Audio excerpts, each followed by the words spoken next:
First of all, I would like to thank for invitation at this excellent conference. It's a really honor for me to be here today with you. As you have probably noticed, we are here, two speakers from the Czech Republic, so we had to divide somehow the topic. So to make it clear, I will focus rather on development after the adoption of the new Civil Code. So I will speak rather about the last 10 years. My colleague will focus on the reasons for the recodification in the Czech Republic. I will speak rather from the perspective of contract law. My colleague will demonstrate his conclusions on tort law. As to the content of my presentation, at the very beginning, I'm going to briefly introduce the new Civil Code in the Czech Republic, but since it is 10 years old event, I'm not going too much in details. I would like to speak rather about the development after the adoption, so about the last 10 years, and at the end, I will try to make some conclusion. So let's move to the new Civil Code.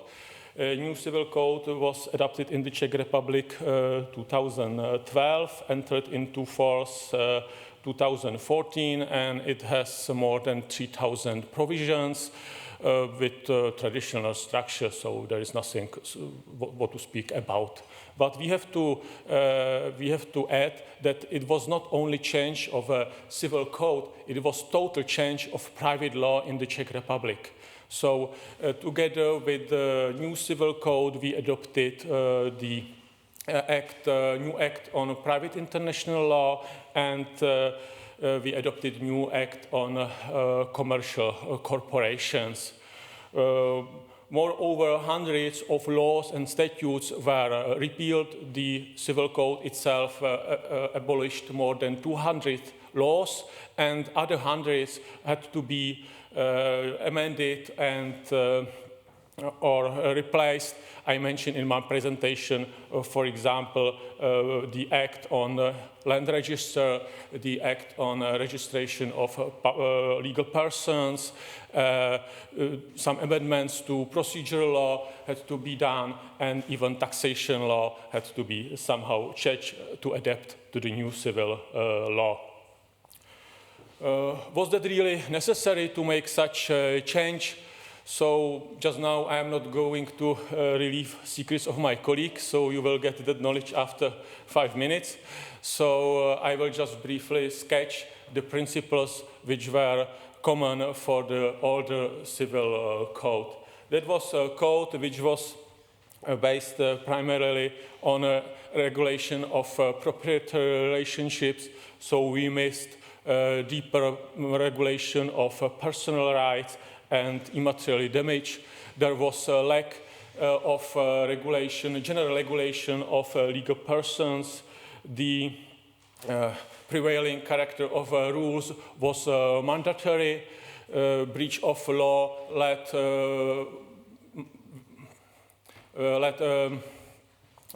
to absolute invalidity of the contract, so the juridical act breaching the statute was void, not voidable, and even after 20 years we were not able to make clear distinctions between commercial law transactions and civil law transactions, so there were unjustified differences in commercial code and civil code. So. But naturally, the new Civil Code didn't fall from the sky. So there were ongoing discussions about the new Civil Code and the reform of the private law in the Czech Republic for decades. So actually, the new Civil Code and the new private law influence even the older law, since older law started to be adapted somehow for future changes. I'm mentioning in my presentation examples from legislation. As I said, new Civil Code was adopted 2012, but for example, tenancy law, flat tenancy law was substantially changed already 2011, just to bring the regulation partially in compliance with trends and tendencies which were later in the new civil code. And the same may be said about case law. So under influence of the new civil code, of the new private law, the courts abandoned certain really strict rules and, for example, strengthened the protection of good faith. They abolished the prohibition of double rent of thing at the same time. Even today, courts deciding about old cases, they refer to the new civil code as a confirmation that something was allowed under old law, although old law didn't provide for. I mentioned in my presentation the example of a guarantee contract. I mean guarantee contract, not surety. So nowadays we have some regulation which is similar to Austrian one, and we didn't have such regulation in the old civil code, but courts nevertheless decide that okay, but it cannot be prohibited under old law, since look at the new one is governed. Yeah, so new law is used like argument for decision on older law. But come back to 1st January 2014. Let's come back to January 1st, 2014. There were some authors who who predicted that there would be a catastrophe after that date, that we wouldn't be able to buy a bread. But we have to realize that it was quite in the contrary. The new civil code really served rather like a booster for private law in the Czech Republic. New commentaries have been written, a lot of articles have been published, and even before the code entered into force, since there was a 2-year vacatio legis. So certainly we can say that we have better knowledge of private law. We cannot compare the knowledge of our students with our knowledge at their age. I'm really ashamed I took part in preparation of the civil code with the knowledge I had at the time. So this is something really uncomparable. But what is, I think, the most important, eventually practice will come, the new civil code, because it appeared to be a really flexible tool. It enabled to get rid of these old rigid rules. It offered new options like trusts. Of course, that was not so easy, and beginnings were really harsh due to uncertainty. But overall, we can say that the new civil code contributed to really substantial development of private law in the Czech Republic. Of course, new civil code didn't have only fans and supporters. There were really a lot of opponents, and one of strongest opponents was the judiciary. Judiciary was one of the strongest opponents. Of course, today, after 10 years, they got accustomed to the new civil code, so we cannot hear no more any crying for other rules. So they apply new law regularly without any problems. What I'm going to say in this presentation is to show you how the Supreme Court approach in certain specific cases to the new civil code. I wrote there about 3 potential approaches and possible approaches, and all of these cases come from real decisions. So a lot of rules in the old civil code and the new civil code are the same. A lot of rules were, for example, taken over from a commercial code. And it's very interesting to see the case law, since Supreme Court in a lot of cases at the end concludes made different conclusions, conclusions different to conclusions under the old law. Although rules are the same, at least as the wording of these rules are the same. I mention here cases on contractual penalty, liability of co-owners, public auctions. In all these cases, wording of these rules is the same, but conclusions made by Supreme Court are quite different. So Supreme Court learned to use the new Civil Code, something like tool to get rid of old rigid case law and to adopt newer, more flexible, we may say more correct decisions on the new Civil Code.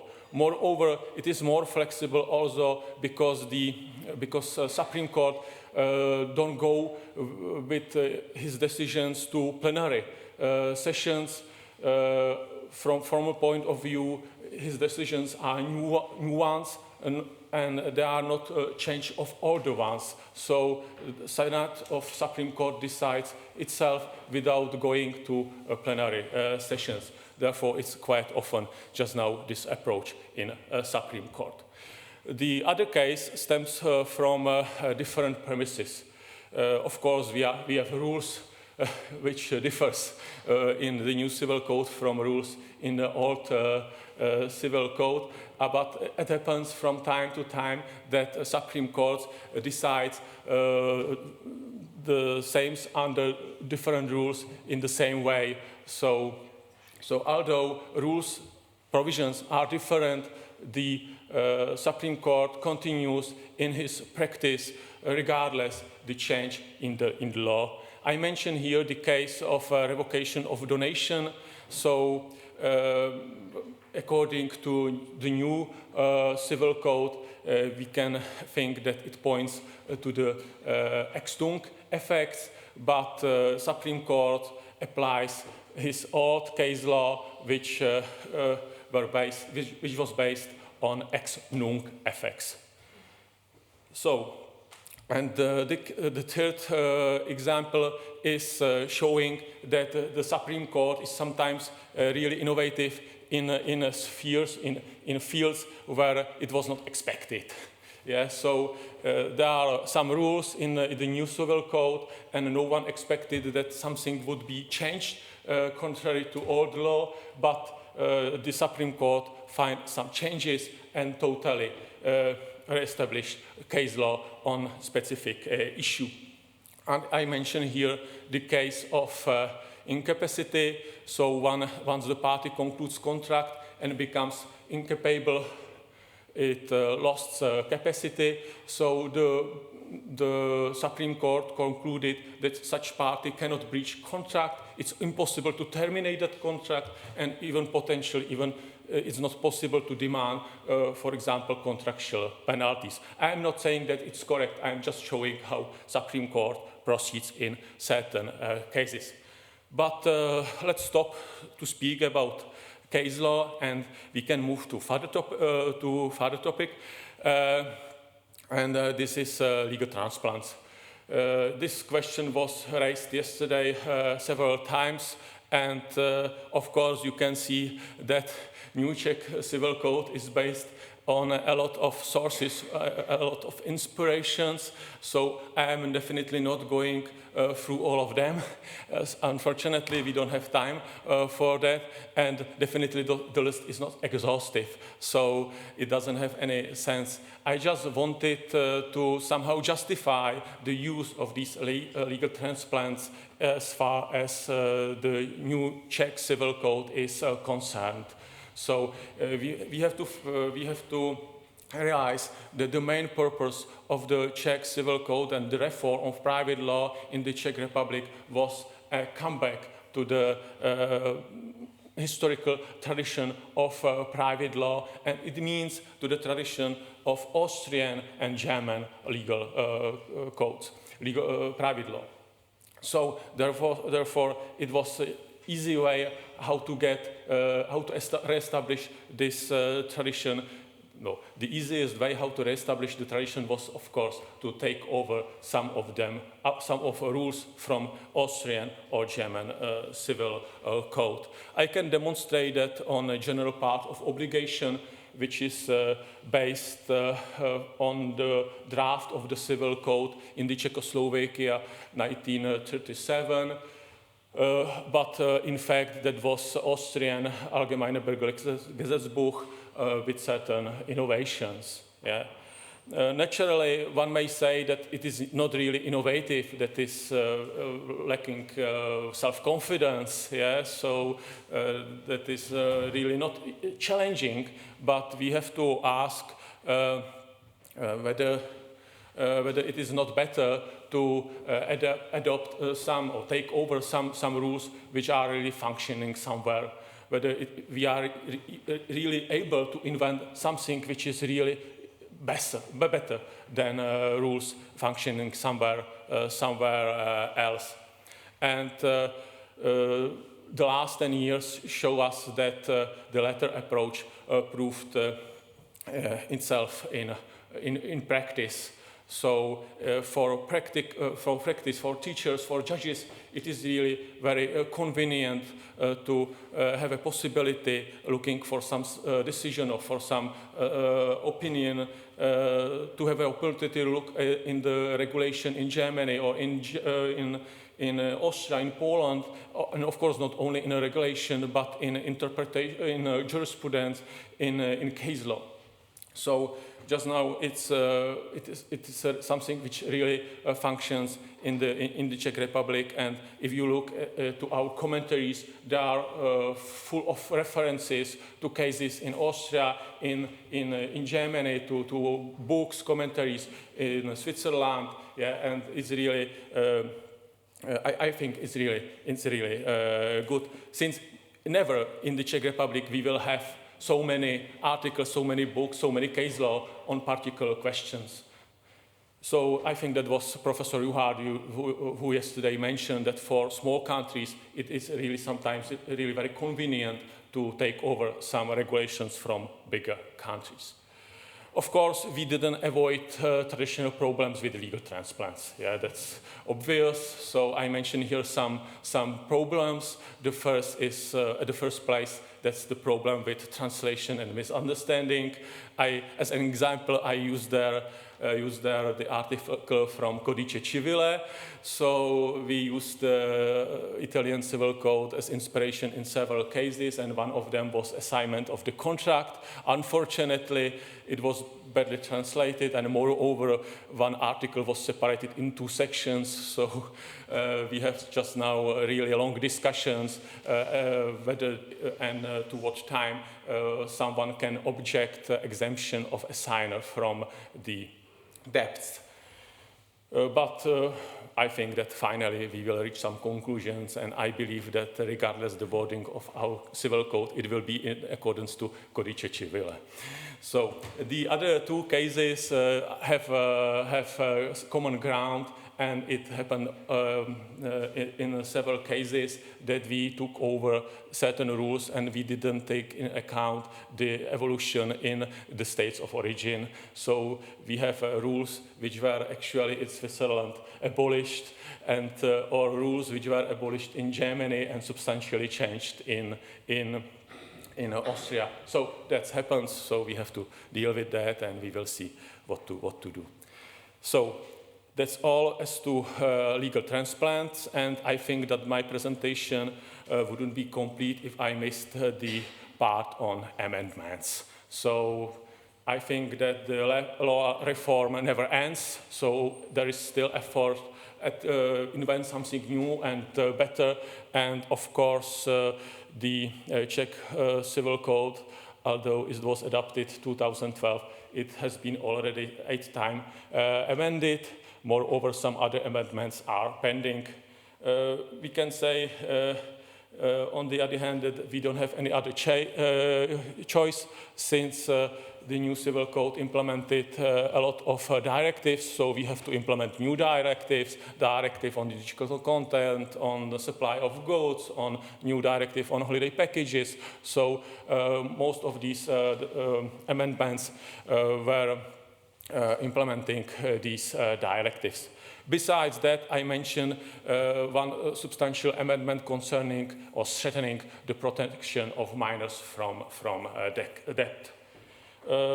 Surprisingly, no technical amendment was adopted, although it's obvious that new civil code contains a lot of technical mistakes, like confusions in parties, in contractual sites, contractual parties, like donor instead of doni, principal of instead of agent, which sounds in Czech similarly. Yeah. So still we have the Czech civil code full of, not full, I think there are 20, yeah, or maybe 30 examples, yeah, but not so many, but everyone writes that it is obvious that there is a mistake, and we have to interpret it in compliance with the sense of that provision. On the contrary, we have some changes which are really turbulent. And one of them is the preemption right of co-owner. The new civil code abolished such right.